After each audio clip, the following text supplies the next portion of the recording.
कल जो पैराग्राफ हुआ था अंत में, उसको पढ़ के आगे बढ़ते हैं,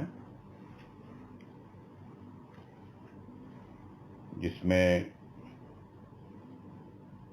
यही कहा राजमा ने कि शान मिलती शान, अर्थात शान चढ़ने पर, धार चढ़ने पर कुंठित हीन भावना होती प्रखर, जब सुनी वाणी महान की। शान मिलती जब शान लिया अंतर को वाणी के मधुर रस में।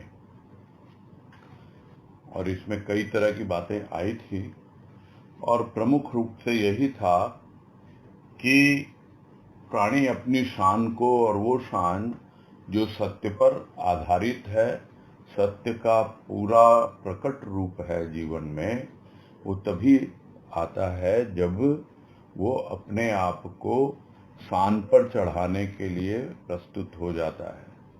और उदाहरण आया था कि हीरा है, कोयले की खान में है, जोहरी उसको पहचानता है और उसको शान पे चढ़ाता है। किंतु यदि हीरा बोले कि भाई मैं तो जहाँ हूँ जैसे हूँ, कोयलों के साथ बहुत आराम से हूँ, मुझे शान पे नहीं चढ़ना, तो फिर उसकी शान प्रकट नहीं होगी, वो निखार नहीं आएगा। यानी जो मिथ्या जीवन जी रहे हैं और उनकी संगत में जो हैं, वो कभी भी सत्य की शान को अपने भीतर से प्रकट नहीं कर पाएंगे। और उसी को कबीर ने कहा कि हीरा जन्म अमोल था, कौड़ी बदले जाए। किंतु शान पता लगती है अपनी शान पर चढ़ने पर, धार पर चढ़ने पर। और जितनी भी कुंठित हीन भावनाएं हैं जो बार बार दबा दी जाती हैं और फ्रस्ट्रेशन होने लगता है उससे कि नहीं कर पा रहा हूँ, मैं तो दीन हूँ, हीन हूँ, मेरे द्वारा कुछ भी संभव नहीं है, ये सब भावनाएं जो होती हैं, वो जब उस महान की वाणी सुनता है, संत की वाणी सुनता है, तब फिर उनका ही रूपांतर हो जाता है, उनमें प्रखरता आ जाती है, एक चमक ही नहीं आती, एक तीखापन भी आ जाता है। उस धार पर चढ़ने पर वो अपनी शान को ही नहीं समझता और अपनी चमक को प्रकट करता है, अपनी प्रखरता को। यानी जो उसमें तीक्ष्णता होती है, जैसे हीरा है उदाहरण जो चल रहा, तो उसमें सिर्फ चमक ही नहीं आती, उसकी एक शार्पनेस भी प्रकट होने लगती है, उसकी प्रखरता भी आने लगती है जब महान की वाणी को सुनता है, उसके भाव में अपने आप को पूरी तरह से सान लेता है, उस मधुर रस में प्रेम और भाव के, तब उसे शान मिलती है और उसका अंतर पूरी तरह से उसमें सन जाता है, यानी पूरी तरह ओतप्रोत हो जाता है।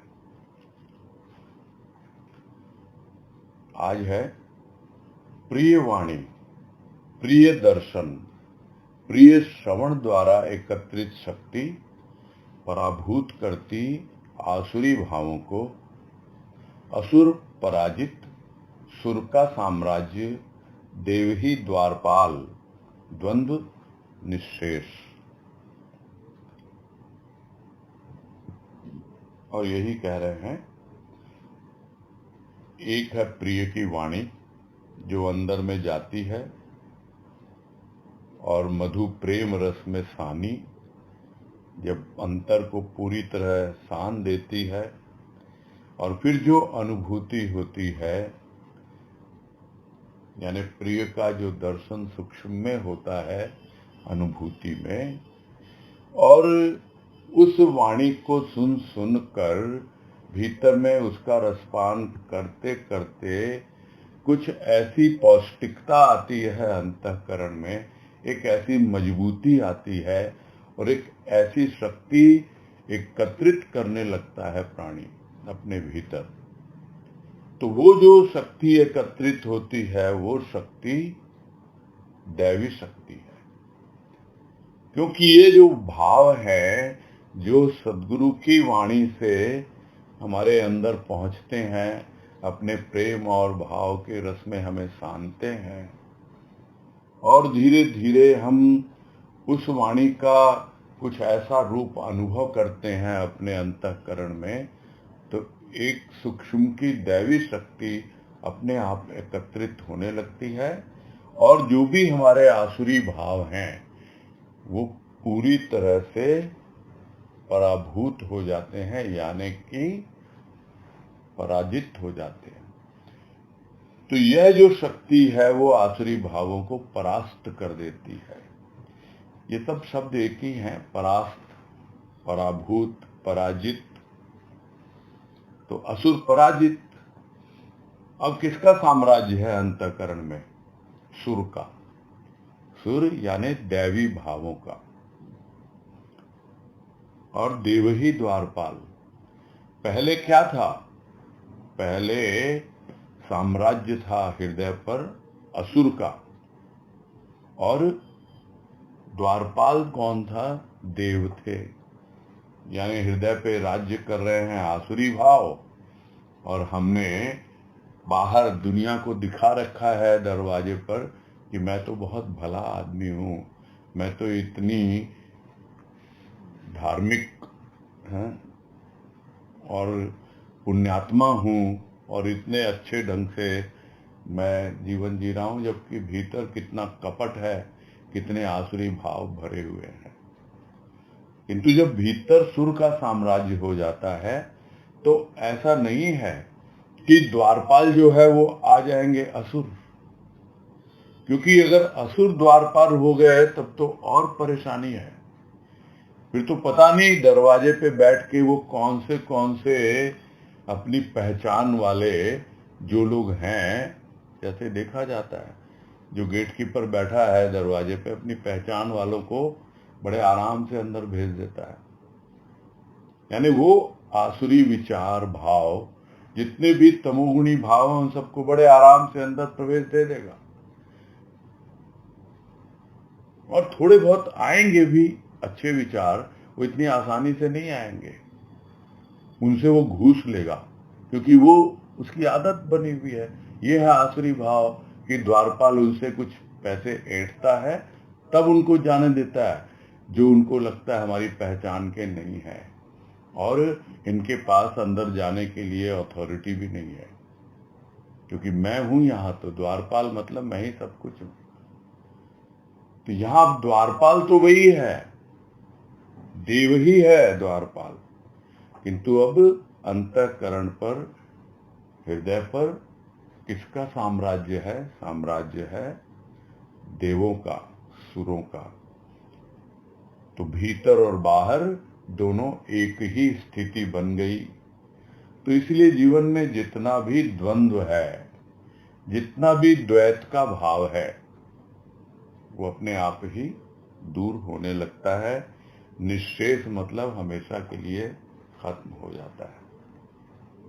आगे, आकाश में निवास देवों का, पाताल में दानवों का, मनुष्य का स्थान आकाश पाताल के मध्य पृथ्वी पर। और यहाँ आप उदाहरण लिया है कि जैसे लोग कहते हैं कि देवता कहाँ रहते हैं? देवता रहते हैं आकाश में, स्वर्ग लोक में जो आकाश में है। और दानव कहाँ रहते हैं? दानव रहते हैं पाताल लोक में, जो नीचे है। तो एक तो ऊपर है और एक नीचे है, आकाश और पाताल, और उन दोनों के बीच में है पृथ्वी। तो मनुष्य कहाँ रहता है? मनुष्य रहता है बीच में। उसके एक ओर तो आकाश है और दूसरी ओर पाताल है। उसके एक ओर तो दैवी भाव है और दूसरी ओर आसुरी भाव है, और वो बीच में अपना जीवन बिता रहा है। आगे है, मनुष्य की उच्च भावनाओं में ही बसा है देवत्व, निम्न भावनाओं में असुरत्व। आकाश पाताल के मध्य का क्षेत्र मन जिसके कारण मनुष्य है।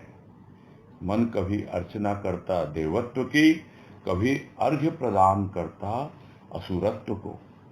असुरत्व का वरदान हृदय पर क्रूरता, बर्बरता, निष्ठुरता का साम्राज्य। जिस समय अर्चना देवत्व की, उस समय मनुष्य दया, क्षमा, मैत्री का साक्षात स्वरूप होता है। और यही कह रहे हैं यहां कि यह मनुष्य की भावनाएं हैं, जिसमें स्वर्ग भी है यानी आकाश भी है, और नरक भी है यानी पाताल भी है। तो जब उच्च भावनाओं में रहता है मनुष्य, तो वहां पर वो देवत्व के भाव में ही है, उसकी ऊंची भावनाओं में ही देवत्व का स्थान है, वही देवत्व बसता है। और जब वो निम्न भावनाओं में रहता है, तब वो आसुरी भाव में रहता है। इसीलिए साधारणतः हमने कभी सुना हो, एक छोटा सा शेर है, वो याद नहीं आ रहा था इसलिए सोचना पड़ा, कि आदमी को मयस्सर नहीं इंसान होना। कि वो रहता तो है इस धरातल पर, पृथ्वी पर, किंतु फिर भी उसको मयस्सर नहीं यानी उपलब्ध नहीं होता है इंसान बन के रहे, मानव बन के रहे। तो मनुष्य कभी तो ऊपर के विचारों में रहेगा देवत्व भाव में, और कभी रहता है आसुरी भाव में। इसलिए उसको जो होना चाहिए वो उसको उपलब्ध ही नहीं होता, वो बन ही नहीं पाता वो। और ये जो दो भाव हैं, देवत्व और असुरत्व, उन दोनों के बीच का क्षेत्र कौन सा है? मन। यानी मन के एक सिरे पर तो देवत्व और दूसरे सिरे पर असुरत्व। तो मन के कारण ही मनुष्य कहलाता है। मन के कारण ही एक नाम और भी है, वो है मनुज। मनुज यानी मन से जन्मा हुआ। जैसे आत्मज आत्मा से जन्म हुआ हो, वैसे ही मनुज यानी मन से जन्म हुआ हो। तो यह जो मनुष्य है, यह नाम इसीलिए पड़ा है कि वो मन के कारण ही उसकी स्थिति है, मन के कारण ही वो मनुष्य कहलाया है। तो मन कभी अर्चना करता है देवत्व की, करता है। किस लिए करता है? अपने स्वार्थ की पूर्ति के लिए।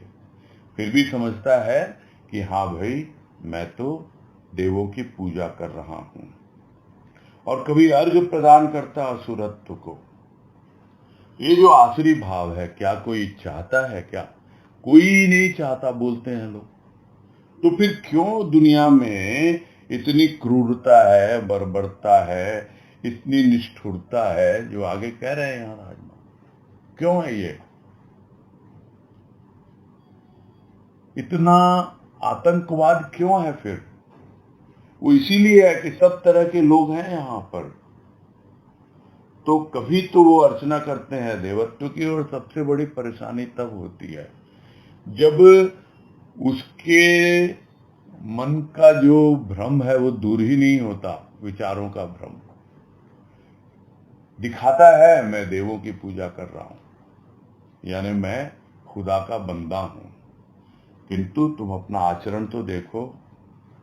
और आचरण तुम्हारा किसी और ने नहीं बनाया, तुम्हारी आसुरी भावनाओं ने ही बनाया है। उसी के कारण तुम इतने क्रूर और बर्बर हो। यहाँ किसी धर्म विशेष की आलोचना नहीं है, एक समझने के लिए उदाहरण है कि ये मानव ही है, और ये मानव का मन ही है, जिसके कारण कभी तो वो पूजा करता है देवों की, और अपने आप को समझ लेता है कि मैं देवत्व को उपलब्ध हो गया। और फिर अगर कुछ गलत भी करता है तो उसको धर्म का चोला पहना देता है कि हाँ भाई मैंने तो बिल्कुल सही काम किया, भले ही वो उसके हृदय पर क्रूरता, बर्बरता और निष्ठुरता का साम्राज्य हो। और ये उसको किसने दिया? ये असुरों ने दिया। ये असुरों का वरदान है। देवों का वरदान क्या है? देवों का वरदान है दया, क्षमा और मैत्री। यह है देवत्व का साक्षात स्वरूप। जब मनुष्य के भीतर दया हो, भले ही कोई कितनी क्रूरता करता रहे, किंतु हमारे भीतर उसके प्रति क्रूरता का भाव नहीं आता, बदले की भावना नहीं आती, बल्कि दया पैदा होती है। भले ही कोई कितना ही बर्बर हो जाए, यानी एक्सट्रीम में कितना ही कुछ भी कर ले, फिर भी हम उसको क्षमा करते हैं।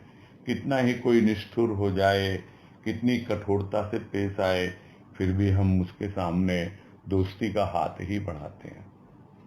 तो यह है देवत्व की भावना, और दूसरी है असुरत्व की भावना। आगे है देव और आसुर भावों के मिश्रित रूप का प्रतीक है मनुष्य। मन है मध्य में, कभी आसुरी भाव, कभी दैवी भावों से जोड़ता संबंध। एक और सुर का और असुर, एक और सुर, एक और असुर, दोनों का युद्ध क्षेत्र मन। मन जब आकर्षित होता देवत्व की ओर, तब आसुरी विचार उसे अपनी ओर आकर्षित करते। जब उन्मुख होता असुरत्व की ओर, तब दैवी विचार उसे देवलोक में ले जाने के लिए व्यग्र होते हैं।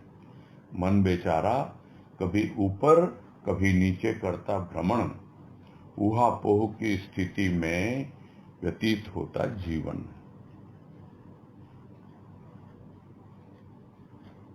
तो ये मनुष्य है क्या? मनुष्य तो मन के कारण ही है।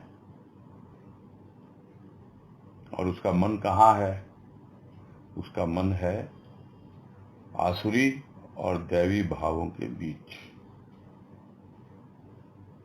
तो यह जो मन है, जो बीच में है, वो जोड़ देता है दोनों को, दैवी भावों को और आसुरी भावों को। इसको हम बड़े साधारण रूप से समझ सकते हैं। जो बातें हम लोग अक्सर किया करते हैं वो है गुणों के आधार पर। यह जो हमारे भीतर के मन की बात हो रही है, यह है हमारा अंतःकरण। और यह जो अंतःकरण है, यह कभी प्रभावित होता है तमोगुण से और कभी प्रभावित होता है सतोगुण से। तमोगुण यानी आसुरी भाव, सतोगुण यानी दैवी भाव। और उसी से प्रेरित होकर हमारा अंतःकरण संचालित होता है, यानी हमारा मन संचालित होता है। मन संचालित होना मतलब कर्म के लिए प्रेरणा देता है। यानी पहले आते हैं वैचारिक कर्म, यानी मन में विचार उठते हैं और उसका आधार बनता है तमोगुण या सतोगुण, और तब रजोगुण आता है और वो रजोगुण कर्म करने के लिए प्रेरित करता है। और जब ऐसा अनुभव करता है तब पता लगता है कि मन क्या बन गया। अब एक ओर तो तमोगुण है और दूसरी ओर सतोगुण है। तुम तमोगुण कुछ करना चाहता है, सतोगुण भी कुछ करना चाहता है, तो ये मन बन गया उन सुर और असुर दोनों का युद्ध क्षेत्र। यानी तमोगुण और सतोगुण की लड़ाई शुरू हो जाती है मन के क्षेत्र पर, मन की भूमि पर। और मन जब आकर्षित होता है देवत्व की ओर, यानी उनकी साइड ले लेता है, फिर मन साइड ले ली तो क्या बच जाएगा? क्या तो आसुरी विचार उसे अपनी ओर खींचने लगते हैं। और जब आसुरी विचारों की ओर आगे बढ़ता है, देखे जरा क्या भूल रहे हैं, तो फिर दैवी विचार उसे खींचने लगते हैं। यानी ये एक प्रकार की रस्साकसी है। कभी उसे सतोगुण खींचते हैं और कभी उसे तमोगुण खींचते हैं। जब वो तमोगुण में रम जाता है एक प्रकार से, तब उसे ये याद आती है अचानक, अरे क्या तुझे इसी के लिए जीवन मिला था? नहीं नहीं, तुझे तो कुछ अच्छा करना है, तुझे तो अपने जीवन को सुधारना है। तो वो उसे आकर्षित करते हैं उधर, और जब उसमें चलने लगता है थोड़ा बहुत, तब उसको लगता है कि अरे ऐसे ही करता रहेगा तो कैसे कमाई होगी। अरे तू सच्ची राह से चलता रहेगा तब तो सारा तेरा जितना भी कमाया है सब तो टैक्स में ही खत्म हो जाएगा। तब फिर वो तमोगुण हावी हो जाता है, टैक्स की चोरी करने लगता है। ये सब छोटे छोटे उदाहरण हैं जिससे हम समझ सकते हैं कि किस प्रकार से ये मन जो है ऊहापोह की स्थिति में बना रहता है।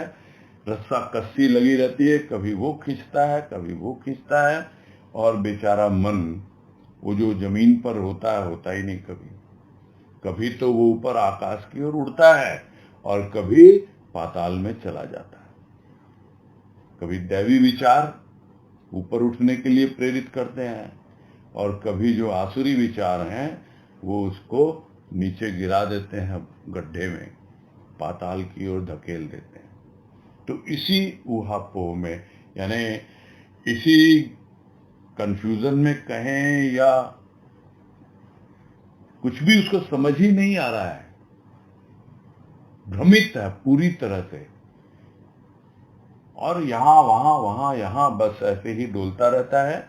और इसी स्थिति में पूरा जीवन मनुष्य का व्यतीत हो जाता है। आगे है, यदि प्राणी का मन ऊर्ध्वमुखी हो, आकाश में प्रकाश ढूंढता है प्रभु दर्शन का, अर्थात उच्च भावनाओं में दर्शन करता, तो साक्षात देव रूप हो जाता। आंतर प्रकाश और बाह्य प्रकाश का होता एकीकरण, पर प्रकाश परिवर्तित स्वयं प्रकाश में, जब प्रतीत होता रहस्य पर का स्वयं का। प्रभु था जब तू था, मैं और, तू और था मैं और। रहस्योद्घाटन तू मैं का, अब तू प्रभु नहीं, मैं दीन नहीं, मैं तू स्वयंभू।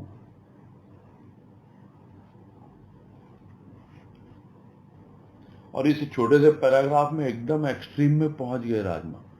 पूरा अभी तो खाली मन बेचारा है, कभी ऊपर कभी नीचे, इसी में भ्रमण कर रहा है, और मनुष्य का जीवन इसी तरह ऊहापोह में व्यतीत हो रहा है। अब ऊपर पहुंचो, ऊर्ध्वमुखी हो, ढूंढो आकाश में कहाँ है प्रकाश। तो सबसे पहले तो अपने अंतःकरण को आकाश बनाना है। आकाश यानी पूरी तरह खाली है जो, और तब ढूंढो उसमें कहां से प्रकाश की किरण आ रही है।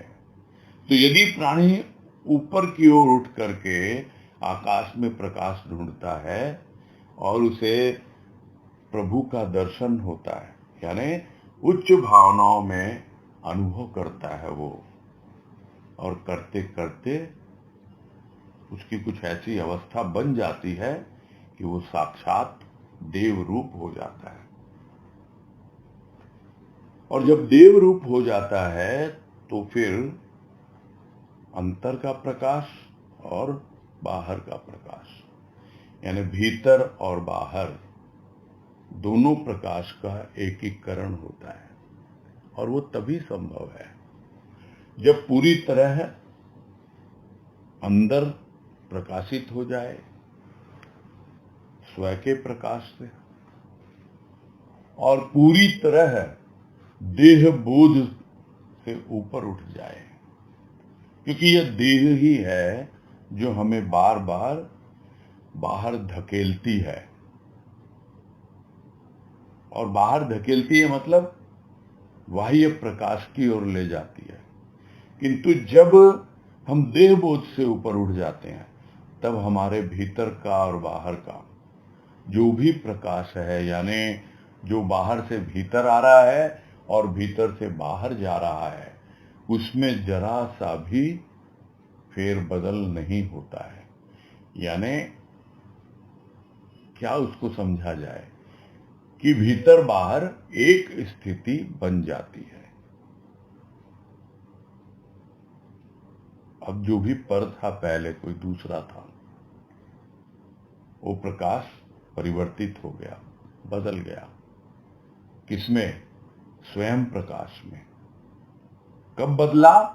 जब प्रतीत हो गया यह रहस्य कि कौन पर है कौन स्व है। और उसी के ऊपर तो पूरी पुस्तक गुरुदेव ने लिख दी कि ऋषि चिंतन कर रहा था पर का स्व का, और वो पुस्तक आनंद पथ। और उसमें किस प्रकार से स्व पर स्व और दोनों का एकीकरण होता है, ये बहुत सारी बातें उसमें आई। किंतु बार बार कौन आ रहे बीच में? आ रहे हैं विकार, और उन विकारों से वार्तालाप कर रहा है ऋषि। और यहाँ विकार का मतलब वो आसुरी भाव, वो तमोगुणी भाव।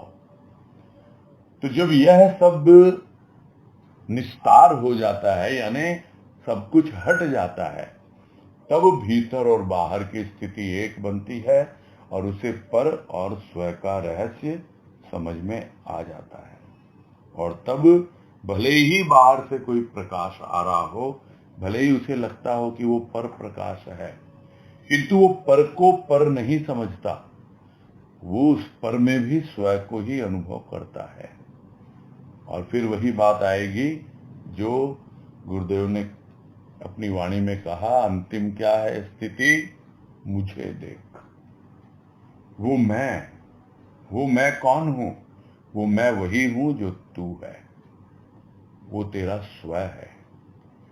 तेरा स्व और मेरा स्व कोई अलग नहीं है।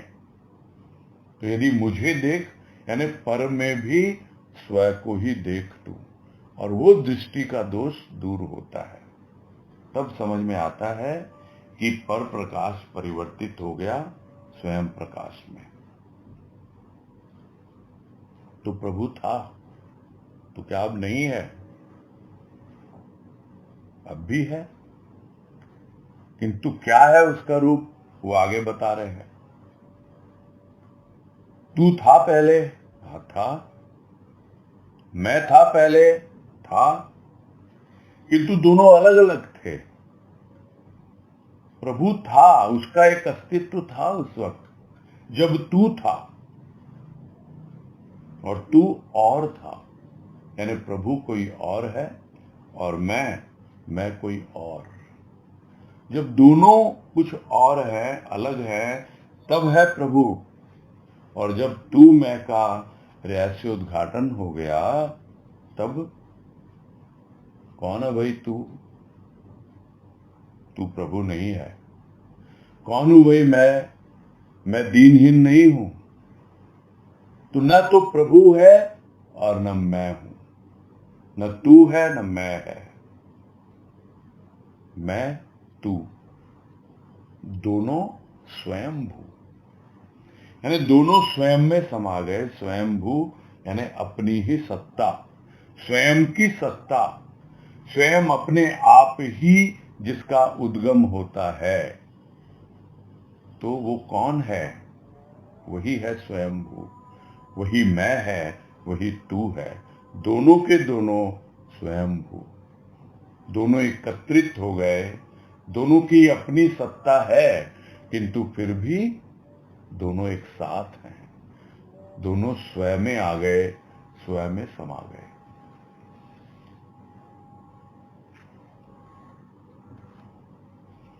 आगे है 4 प्रकार के साधक। आर्त, मुमुक्षु, अर्थार्थी, जीवन मुक्त एक ही साधक में क्रमशः निवास करते हैं। आर्त यदि दुखी न होता वस्तु से, अज्ञान से, भव से, तो आर्त होकर पुकारता किस भांति? आर्त सभी, पिपासु सभी, भव रोग से ग्रसित त्रसित प्रत्येक प्राणी ऐश्वर्यशाली होकर विपन्नता का जीवन व्यतीत करे, व्यापक होकर क्षुद्रता का अनुभव करे, इससे अधिक दुख क्या होगा। तो साधक तो 4 प्रकार के बतलाए गए हैं। यहां ध्यान देने की बात यही है, यहां राजमा ने साधक शब्द लिया है, भक्त नहीं लिया है, जो कि गीता में भगवान कृष्ण ने 4 प्रकार के भक्त बतलाए, और उसमें कैटेगरी जो बताई वो मोरलेस यही है, सिर्फ सीक्वेंस अलग है और शब्द भी थोड़े से अलग है, भाव एक ही है। यानी जब तक साधक है तब तक साधक है, क्योंकि भक्त भी तो एक साधक है। ऐसा थोड़ी है कि एक बार शरण में आ गया और उसकी भक्ति पूरी हो गई। भक्ति एक ऐसी वस्तु है जिसको बहुत संभाल के रखना पड़ता है। वो वस्तु ऐसी है कि बस उसको ध्यान रखना है, बस तू बस तू। जो पिछले पैराग्राफ में जो वर्णन हुआ वो भक्ति की बात नहीं है, वो तो पूरे ज्ञान की पराकाष्ठा है, जहां तू और मैं स्वयं भू हो जाते हैं। अब यहां दूसरी बात प्रारंभ हुई है कि 4 प्रकार के जो हैं, एक है आर्त, मुमुक्षु, अर्थार्थी, जीवन मुक्त। तो जो साधक जब साधना शुरू करता है तो उसकी क्या स्थिति है, क्योंकि एक ही साधक में आर्त भी है, मुमुक्षु यानी मोक्ष प्राप्ति की इच्छा या मुक्त होने की इच्छा, फिर है अर्थार्थी यानी अर्थ जानने की इच्छा या अर्थ प्राप्त करने की इच्छा। तो अर्थ के 2 अर्थ होते हैं, एक अर्थ यानी रुपया पैसा, और एक अर्थ यानी जो कुछ भी हम सुनते हैं, पढ़ते हैं, जीवन जी रहे हैं, जो कुछ भी देखते हैं, जो हमारी ज्ञानेंद्रियों के संपर्क में आता है, खाते हैं, पीते हैं, जो कुछ भी करते हैं, उसका क्या अर्थ है, यानी उसका क्या मीनिंग है, उसका क्या तात्पर्य है, वो होता है अर्थार्थी। और एक अर्थार्थी जो रुपया पैसा कमाने में ही अपना जीवन लगा रहा है, तो अर्थोपार्जन ही उसकी साधना है, इसलिए वो अर्थार्थी है, साधक। और जीवन मुक्त यानी जिसको कहा जाए कि पूरी तरह से मुक्त हो गया। तो मुमुक्षु था जब जीवन मुक्त होने की इच्छा थी, यानी मुक्तावस्था को अनुभव करना चाहता था, उस अवस्था में जीवन व्यतीत करना चाहता था। और जब उसकी साधना हो गई संपूर्ण, तब वो जीवन मुक्त अवस्था को अनुभव करता है और उसमें जीता है। तो 4 प्रकार के साधक बताए गए हैं, और एक ही साधक में क्रमशः निवास करते हैं ये। तो जिस क्रमशः मतलब एक एक करके आगे बढ़ेंगे। अब क्या कह रहे हैं कि आर्त मतलब दुखी होकर। तो दुखी होकर जो लगता है साधना में, या दुखी होकर जो भक्ति करता है, तो उसके पीछे कारण क्या है यह समझना है। यहाँ कारण कह रहे हैं कि आर्त यदि दुखी न होता वस्तु से, यानी उसे समझ में आ जाता कि वस्तु कितनी निरर्थक है, जिस वस्तु के पीछे मैंने अपना पूरा जीवन खपा दिया, इन वस्तुओं का वस्तु के रूप बदलते रहेंगे, वस्तु कभी ये चाहिए, कभी वो चाहिए, कभी कुछ कभी कुछ, तो उससे वो दुखी होने लगता है। तो अगर दुखी ना होता वस्तु से, दुखी ना होता अपने अज्ञान से कि मैं ज्ञान तो प्राप्त करना चाहता हूं किंतु हो नहीं रहा है, दुखी हो रहा है, वो क्यों नहीं आ रहा ज्ञान मेरे भीतर, दुखी हो रहा है वो भाव से यानी संसार से, क्योंकि उसे रोग लगा हुआ है, भाव रोग, और वो रोग उसका दूर हो नहीं रहा। तब तो वो आर्त होकर पुकारता किस भांति। तो दुखी हुआ ना, तभी तो आर्त होकर पुकारा। यदि दुखी न होता तो फिर क्यों पुकारता वो। यहां आर्त होकर पुकारने की वजह कुछ अलग है। यहां दुख यह नहीं कि भाई बेटे को बुखार हो गया, परेशान हो रहे, कि पति के बिजनेस में घाटा लग गया, परेशान हो रहे हैं। ये दुख नहीं है यहाँ दुख का रूप अलग है। यानी आर्त होकर जो पुकारता है उसको समझ में आ रहा है कि वो ज्ञान की ओर बढ़ना चाहता है, किंतु फिर भी दुनिया बाधक बन रही है, अपना खुद का अज्ञान उसका बाधक बन रहा है। ये वस्तुएं, ये भौतिक वस्तुएं जिससे वो हमेशा लगाव रहा उसका, वो बाधक हो रहा है, इसलिए वो दुखी होता है और पुकारता है। तो आर्त तो सभी हैं, सबके जीवन में यही अवस्था है। पिपासु भी सभी को प्यास लगी है, सभी प्यासे हैं और सभी भव रोग से ग्रसित हैं और सभी त्रसित भी हैं। कितना कष्ट पा रहे हैं, कितना परेशान हो रहे हैं।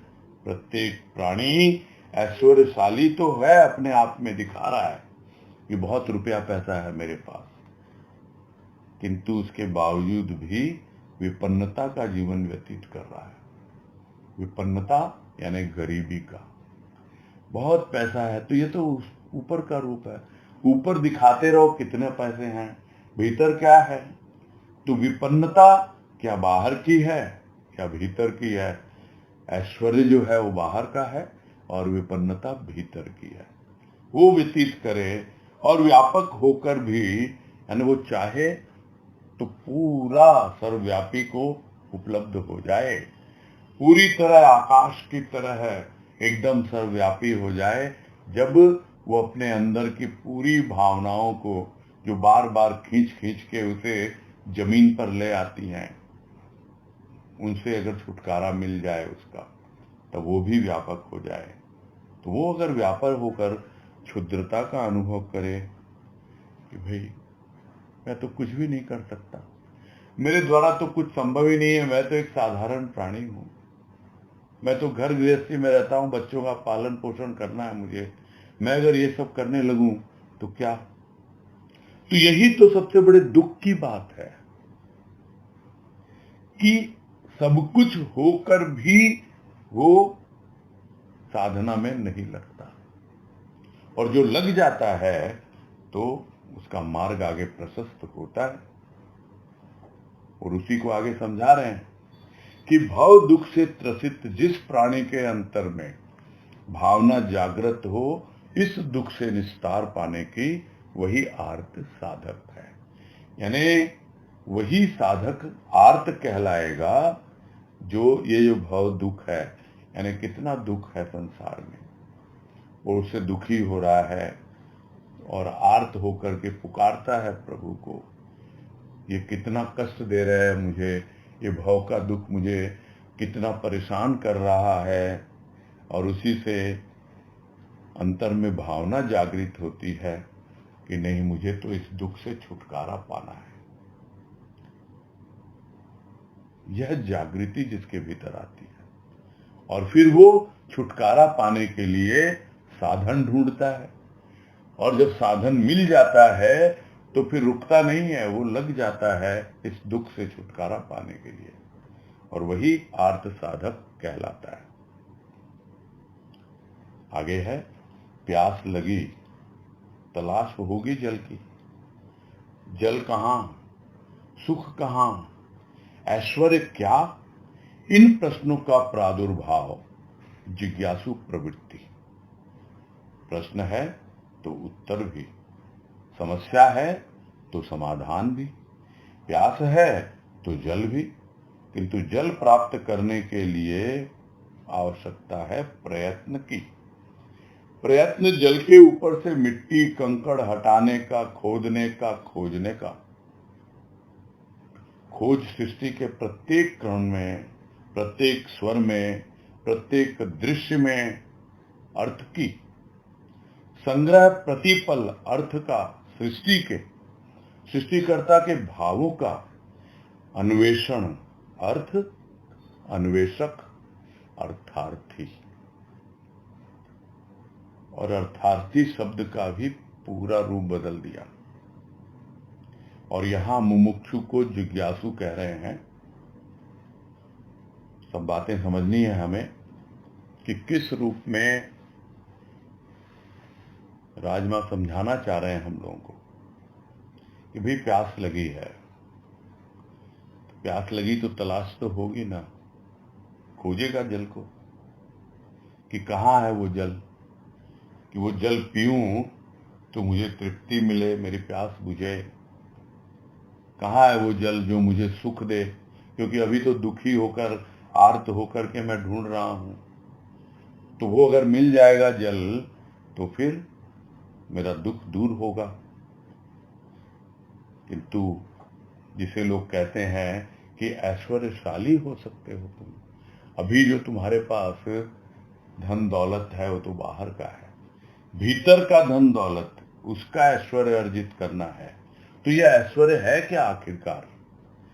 तो ये सब प्रश्न उठते हैं भीतर में कि कहाँ है जल भाई, सुख कहाँ मिलेगा। और अगर ऐश्वर्य वास्तव में ये ऊपरी नहीं है तो कौन सा होता है ऐश्वर्य जिसको सब लोग कहते हैं कि यह जो है ईश्वरीय रूप है, ईश्वर का ही ऐश्वर्य है। यह धन भी तुम्हें इसीलिए आकर्षित करता है क्योंकि इसमें भी ईश्वर का ऐश्वर्य छिपा हुआ है। तो ऐश्वर्य वास्तव में क्या है उसको समझना। तो इन सब प्रश्नों का जब प्रादुर्भाव होता है यानी प्रकट होते हैं ये प्रश्न भीतर से, तब साधक की जिज्ञासु प्रवृत्ति जागृत होती है, यानी वो जानने के लिए उत्सुक होता है और खोज में लग जाता है। और उसे पता है यदि मेरे भीतर जिज्ञासा आई है, यदि मेरे भीतर कोई प्रश्न उठा है तो उसका उत्तर भी मुझे देने वाला अवश्य देगा। ये एक विश्वास होता है भीतर में कि प्रश्न है तो उत्तर भी है। और यदि मेरे जीवन में कोई समस्या आई है तो समाधान भी है। और भक्ति तो बड़ी सहजता से समझा देती है कि समस्या भी तुमने ही दी है और समाधान भी तुम ही दोगे। तो यदि भक्ति जीवन में पहले आ गई तब तो बिल्कुल विश्वास रहता है कि तू ही बिगाड़े तू ही सवारे जीवन के हर काम, हे राम हे राम।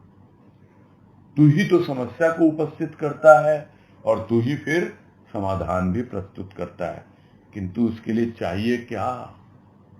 उसके लिए चाहिए जिज्ञासु प्रवृत्ति। नहीं तो समस्याएं आती हैं, समाधान भी हो जाते हैं, किंतु ये समस्या और समाधान के बीच का जो पीरियड है यानी बीच का जो समय है उसमें हम जागरूक नहीं होते हैं और फिर समस्याएं और उसी प्रकार की समस्याएं आती रहती हैं और हम समाधान करना सीखते नहीं हैं। किंतु जब हम समाधान की ओर बढ़ते हैं जिज्ञासु प्रवृत्ति के द्वारा तो सहज रूप में हम समाधि की ओर बढ़ने लगते हैं। कि समाधि कुछ और नहीं है, समाधान होता जाए प्रश्नों का, समस्याओं का, और जिज्ञासा दूर होती जाए तो अपने आप ही सब कुछ घटित होने लगता है। और यहां तो एक विश्वास है भीतर कि यदि प्रश्न है तो उत्तर भी है, समस्या है तो उसका समाधान भी है, और अगर प्यास जागी है तो जल भी मिलेगा ही। किंतु उसके लिए प्रयत्न करना होगा और वही कहलाता है पुरुषार्थ, वही कहलाता है प्रयास, वही कहलाता है अनवरत अभ्यास, जो सब बातें राजमा ने पहले बताई हैं। तो आवश्यकता है प्रयत्न की। और क्या प्रयत्न होना चाहिए कि जल के ऊपर पता है मिट्टी है, कंकड़ है, इन सबको हटाना पड़ेगा, खोदना पड़ेगा, और जब खोदेंगे तभी भीतर जल मिलेगा। और यह खोदना बाहर का तो उदाहरण है, यह है भीतर का। भीतर की भूमि पर जो कंकड़ मिट्टी पड़ी हुई है उसको हटाना और भीतर खोदना, और यही है भीतर खोजना। और खोज प्रवचन है गुरुदेव का एक, और उसमें समझाया गुरुदेव ने अच्छी तरह से कि खोजना है क्या, एक ही बात है, खोजना और खोदना। जितना खोदते जाओगे उतना ही खोजते जाओगे। तो यही कह रहे हैं हम कि इसी की आवश्यकता है कि आप हटाएं कंकड़ मिट्टी को, खोदें और खोजें। और यह खोज क्या है? सृष्टि के प्रत्येक कण में है। यानी पूरा बाहर भी देखें अपने आंखें खुली रख के, और भीतर भी देखें अपनी आंखें खुली रख के। भीतर की आंखें खुलती हैं तो भीतर देखते हैं, तो फिर बाहर से बंद कर लेते हैं आंखें। किंतु जब बाहर की आंखें खुली होती हैं तो भीतर की आंखें भी खुली रखनी होती हैं। यही एक अंतर है, डिफरेंस है बाहर और भीतर की आंखों में, कि भीतर की आंखें तो हमेशा खुली रखनी है, चाहे हम बाहर देख रहे हो या भीतर देख रहे हो। किंतु जब भीतर देख रहे हो तो फिर बाहर की आंखों को बंद करना पड़ता है। प्रत्येक कण कण में, प्रत्येक स्वर में, प्रत्येक दृश्य में तो किसकी खोज है? अर्थ की। यह अर्थ कोई रुपया पैसा नहीं है, यह अर्थ है कि आखिर इसका क्या मतलब है कि सृष्टि में सूर्योदय हो रहा है। यह कोई भौतिक खोज नहीं है, वो तो वैज्ञानिक है। उसके लिए हमें खोजना है अपने भीतर कि बाहर का ये तो सूर्य हो गया उदय, हमारे भीतर का सूर्य जो उदय हो रहा है उसकी खोज करनी है। हमारे भीतर जो प्रत्येक स्वर है भीतर से उठ रहा है, भीतर जो भी हमें दृश्य दिखलाई दे रहे हैं, दृष्टा को जो भी हम थोड़ा बहुत देखना सीखे हैं, और उसका क्या अर्थ निकल रहा है, क्या उसका तात्पर्य निकल रहा है, उसकी खोज है। और जब खोज करें और हम उसका निष्कर्ष निकाल लें कि हाँ भाई यह इसका निष्कर्ष है। जो पहले भी बात आई कि खोज क्या है, खोज एक प्रक्रिया है। वो क्या कहलाएगा? वो कहलाएगा एक प्रयोग, एक एक्सपेरिमेंट। ये जीवन मिला है एक्सपेरिमेंट के लिए, यानी खोज के लिए। और जो खोज कर लिया तो उसके बाद जैसे होता है लेबोरेटरी में प्रैक्टिकल जो करते हैं बच्चे, तो क्या निकलता है उसका निष्कर्ष, यानी इन्फरेंस। तो क्या इन्फरेंस निकला, क्या निष्कर्ष निकला, यानी वही उसका सार है। और वही जो निष्कर्ष निकला वही उसका अर्थ है, और उस अर्थ का संग्रह करना यानी वही परमार्थ है। लोग कहते हैं ना परमार्थ की पूंजी को बढ़ाओ। ये कौन सी पूंजी है, ये कौन सा धन है जिसको बढ़ाना है? जो खोज के द्वारा तुम्हें मिला है अपने अंतःकरण में, खोजते खोजते खोदते खोदते जो कुछ भी तुम्हें मिला उसका संग्रह प्रतिपल, उसका अर्थ का, सृष्टि का और सृष्टिकर्ता के भावों का। जो कुछ भी आ रहा है बाहर से भीतर से, सब कुछ तो उसी सृष्टिकर्ता का बनाया हुआ है। तो उसके जो भी भाव हैं और वो कहाँ से आ रहे हैं, कहाँ उसका उद्गम हो रहा है, उसकी खोज। तो खोज यानी अन्वेषण क्या है? वो है अर्थ, यानी मुझे उसका अर्थ जानना है। मैं कौन हूं? मैं अन्वेषक, और मैं हूं अर्थार्थी। मुझे अर्थ जानना है, मुझे धन कमाना है, किंतु खोज के द्वारा, और वो है परम धन। इस तरह हम अर्थार्थी बन जाते हैं। आगे है जिन खोजा तिन पाइया। इस उक्ति के अनुसार प्राप्ति होती है पिपासु को, अर्थार्थी को, जल की, अर्थ की, रस की। जिस रस के अभाव में आर्त होकर आया था, रस मिला, रत हुआ, तर हुआ, तरण तारण भाव में। विस्मृति जीव भाव की जीवन मुक्ति।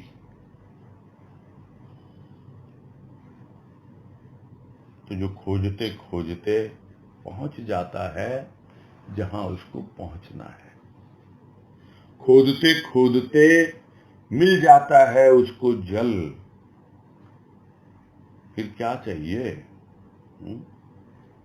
तो जिन खोजा तिन पाइया, तो जो खोजा है उसको मिला है। सिर्फ बातें करने से नहीं होता, बातें सुनने से प्रेरणा मिलती है, किंतु इसलिए बातें नहीं सुनी जाती कि हम भी किसी को बताएं। जो गुरुदेव कहा करते थे प्रवचन में, कई प्रवचन में है कि आप आते हैं, आपको कुछ बातें कही जाती हैं, वो किस लिए कही जाती हैं? इसलिए कही जाती हैं कि आप उसको जीवन में उतारें। इसलिए नहीं कही जाती कि जब आप घर जाओ और लोग पूछें कि भाई आज सत्संग में गई थी तो तुमने वहां क्या सुना, और हम इसलिए सुन रहे हैं वहां जाके उनको बताएं कि हमने आज सत्संग में क्या सुना। दूसरों को बताने के लिए, सुनाने के लिए आपकी बातें नहीं कही जा रही हैं, यह आपको जीवन में फॉलो करने के लिए कही जा रही है। और ये गुरुदेव के भाव हैं जो कई प्रवचन में उन्होंने कहे हैं। और यही बात है, खोजना है, अपने भीतर खोजना है, और जो खोजेगा उसको मिलेगा। तो इस उक्ति के अनुसार प्राप्ति होती ही होती है। पिपासु है, प्यासा है, जल खोज रहा है, मिला। फिर किसको खोजा? अर्थ को खोजा, तो अर्थार्थी बन गया। तो वो अर्थार्थी, उसको मिली अर्थ की उपलब्धि हुई, और जो प्यासा था उसको जल की उपलब्धि हुई। तो जो प्यासा था प्यार का, प्रभु के प्रेम का, उसको मिला प्रभु का प्रेम, उसको मिली भक्ति। और जो अर्थार्थी था, अर्थ का जिज्ञासु था, खोज कर रहा था, अन्वेषण कर रहा था उस अर्थ का, अन्वेषक बनकर, अर्थार्थी बनकर उसको मिला ज्ञान। तो दोनों चीजें मिलती गई, प्यास भी बुझती गई और अर्थ भी संग्रह होता चला गया। तो इस प्रकार जिस रस के अभाव में आया तो था आर्त होकर, दुखी होकर, तो रस मिल गया उसको, और वो रत हो गया और तर हो गया पूरी तरह से तरन तारण के भाव में। यानी जो सबका उद्धार करने वाला, इस भाव सागर से पार करने वाला, वो मेरे साथ, और वो कोई और नहीं, वो मैं ही हूं। जिसको एक वाणी में कहा गुरुदेव ने कि मेरा उद्धारक मैं, वो है मेरे साथ। कब तक? जब तक रहस्योद्घाटन नहीं होता, जब तक खोज पूरी नहीं होती, तब तक प्रभु था तू के रूप में और भक्त था मैं के रूप में। किंतु जब खोज पूरी हुई, रहस्योद्घाटन हो गया, सब अर्थ समझ में आ गया तू और मैं का, तो फिर मैं और तू दोनों हो गए स्वयंभू। यह है तरन तारण भाव। तर हुआ तरन तारण भाव में। अब विस्मृति हो गई जीव भाव की। पहले अपने आप को हीन भावना में रखता था, मैं क्या करूं, मुझसे कुछ नहीं होता, मैं तो जीव हूं ना, जीवन तो मिल गया है, किंतु उसकी कितनी बड़ी कृपा है यह समझ नहीं पाता। फिर भजन की लाइन याद आ रही है अभी कि हमें जो नहीं था पता तूने दिया वो बता, तू जीव नहीं तुझको जीवन मिला है, शिव भाव अब तो जगा। अरे खोज कर, तेरे भीतर है वो शिव, तू जीव भाव में रमा रहेगा तो कैसे तू अपने जीवन का लाभ उठा पाएगा? जीव बन के आया, जीव बन के चला जाएगा। तो तुझे तो शिव भाव तक पहुंचना है और तब विस्मृति होगी जीव भाव की, भूल जाएगा जीव भाव को, और वही है जीवन मुक्त अवस्था, वही है मुक्तावस्था, जीवन मुक्ति। यानी जीते जी ही वो था तो पहले जिज्ञासु, मुमुक्षु, मुक्त होने की इच्छा लेके खोज की उसने, अर्थार्थी बना, और अब बन गया जीवन मुक्त। अब उसके कर्म और ज्ञान दोनों का अवसान हो गया, जिसको गुरुदेव कहते हैं ना, लेख का शीर्षक ही है कर्म ज्ञान का अवसान।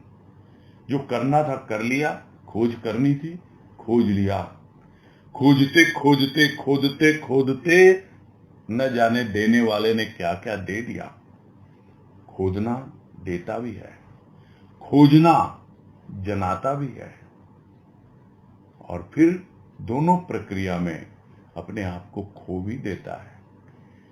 जब अपने आप को खो देता है तो जो मिलता है वही वास्तव में उपलब्धि है, वही उसका धन है, वही अर्थ है, और उस अर्थ में परमार्थ छिपा हुआ है, और धीरे धीरे वही परमार्थ